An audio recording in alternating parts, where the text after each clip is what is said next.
know any writing people. I had an enthusiasm for a kind of country and a kind of people, rather than ambition. The thing I love about Cather is that it's all tied in together, the thing of people and nature, that idea of the immigrant woman coming to settle in a place that was hard and where life was very difficult for her, and hard work and understanding the land became the most important part of their lives. When I was doing O Pioneers, when I was working on the character of Alexandra, there was one image that I remember of my grandmother, a photograph, just an old black and white photograph that must have been taken not long after she had immigrated here. It was kind of like the entire woman was revealed to you, and that's how I always felt when I read Cather's Women.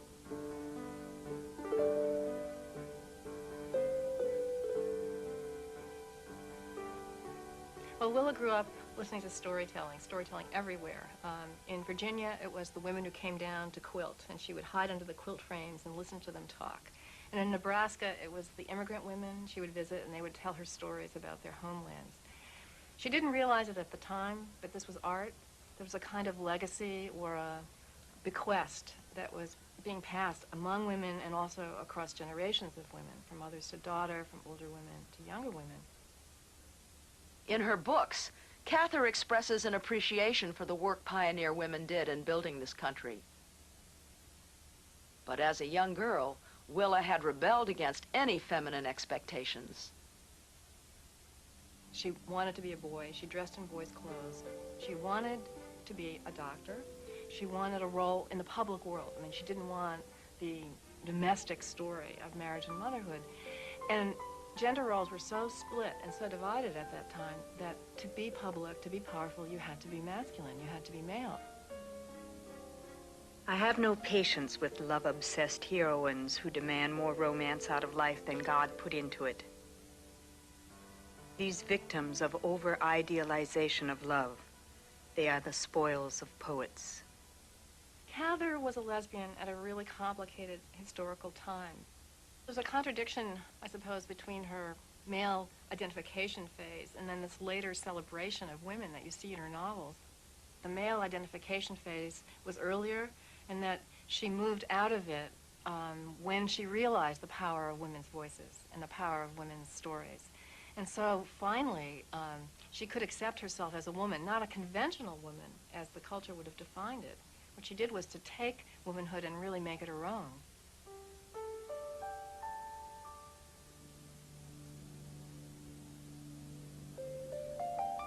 As happens with many writers, Cather enjoyed popular success and then fell out of favor for a time.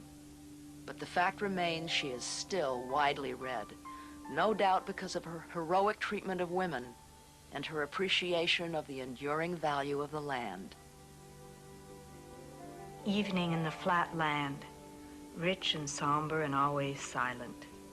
The miles of fresh plowed soil, heavy and black, full of strength and harshness.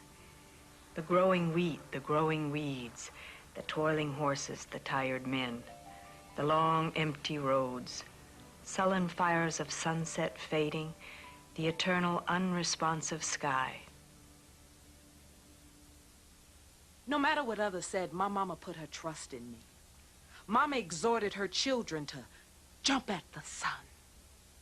We might not land on the sun, but at least we got off the ground. There was a period when the Negro Renaissance was burgeoning in this country. And there was Zora Neale Hurston, and there were men and women who were really daring to tell what it was like not to be white people's ideas of what it's like to be black, but what black people thought about being black. Zora Neale Hurston wrote more books than any other black female author of her time. Her writing was both intensely personal and at the same time representative of the Southern black culture of the 20s, 30s, and 40s. I love her statement, I like myself when I'm laughing. That's her. That's Zora Neale. Hurston spent much of her life traveling and collecting folklore and recording songs from the black culture.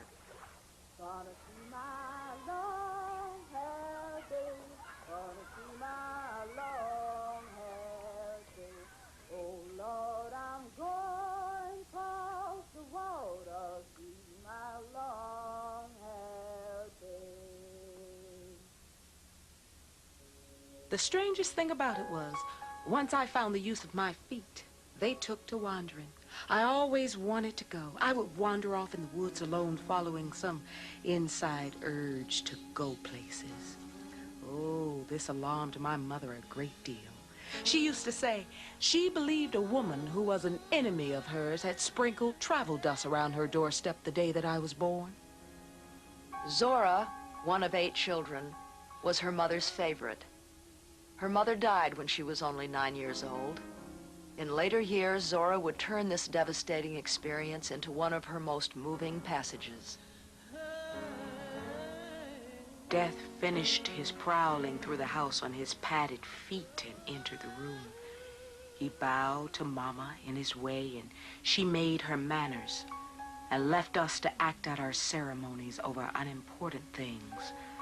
But life picked me up from the foot of Mama's bed. Grief, self-despisement, and all set my feet in strange ways. That moment was the end of a phase in my life. In Washington, D.C., Hurston worked as a waitress to put herself through school. In New York City, she became part of a community of artists and writers who collectively created the Harlem Renaissance. She struck up intense friendships with writers Langston Hughes and Dorothy West. During the Depression, she obtained government grants to travel the South and record the everyday experiences of black people. Her efforts, now at the Library of Congress, kept a part of American history from being lost. I have tried to be as exact as possible, keep to the exact dialect as closely as I could, having the storyteller tell it to me, word for word, as I wrote it down. After years of artistic promise and commercial rewards, Hurston's life fell apart, and her work suffered. She moved to Florida, and unable to earn a living as a writer, took odd jobs to survive.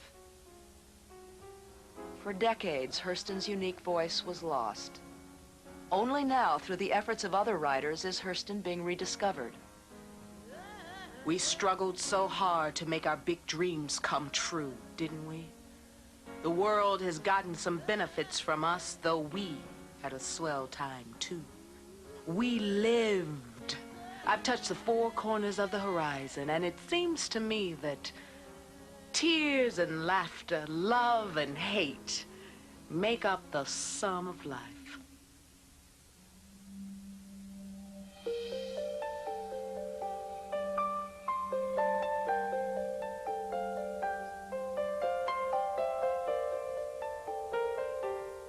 As a college student, I was majoring in art history and looked through the memorials that we have and found very, very few women and no principals in architecture, sculpture, or painting. Ditto in music. It was pretty much women relegated to the condition of dabbler. I was taken aback that in the visual arts this was the recorded fact, except for modern dance.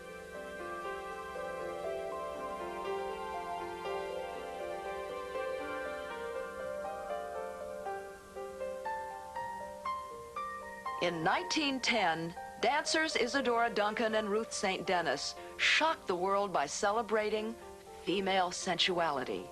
They threw off their corsets, danced barefoot, and proclaimed tradition dead.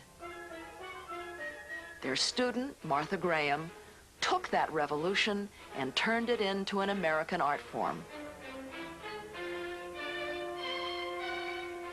Martha Graham wanted to get across the idea to everyone who would hear her that she was on fire, that to be a great dancer, you had to be absolutely consumed. And if you were not, then she was not interested in you, and you were not worth the art, and the art was not worth you. You're in competition with one person only, and that is the individual.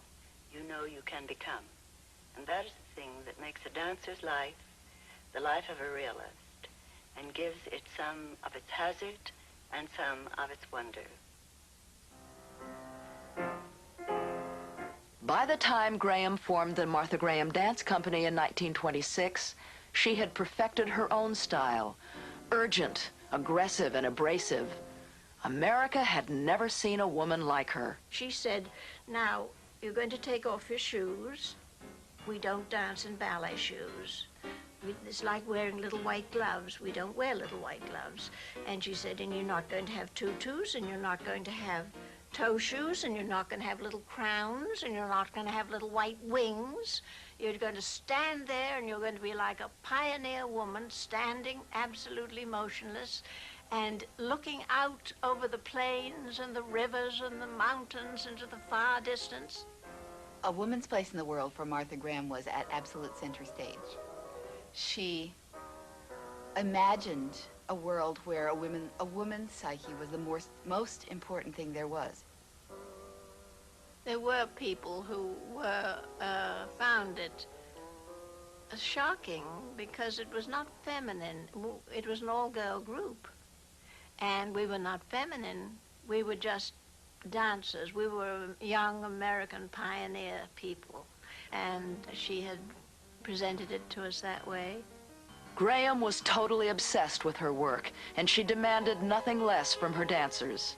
For me, it was like living in a convent because I was so engrossed, so deeply interested, and my whole life was spent in the studio. I might as well have been in the convent. When we rehearsed at night, we would rehearse as long as Martha wanted to rehearse.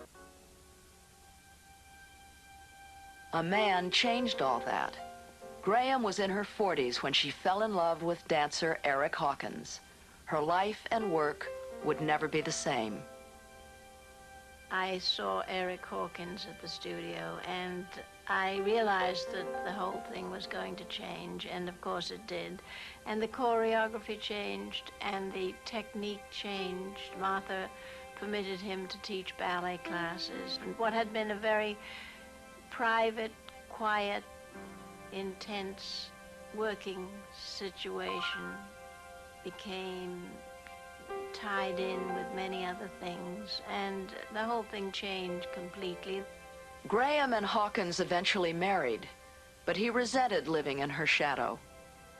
After he left her in 1951, Graham fell apart personally, but struggled to keep her company alive, weathering financial crises and the challenges of younger choreographers. She told me that she regretted terribly that she had not had a child, but of course she had no time. I mean, you have your regrets, but the career was the whole thing. She stopped dancing at 74. Her life really fell apart. She almost died. She was very ill. And she picked up the pieces and went on, but it was a strange going on. The last 20 years of her life, when she wasn't dancing, she became a really big national icon. Dancer, teacher, choreographer, Martha Graham has captivated the world with her magic and has left a legacy of imagination with all who have witnessed her talent. And the United States is proud to proclaim her a brilliant star and a national treasure.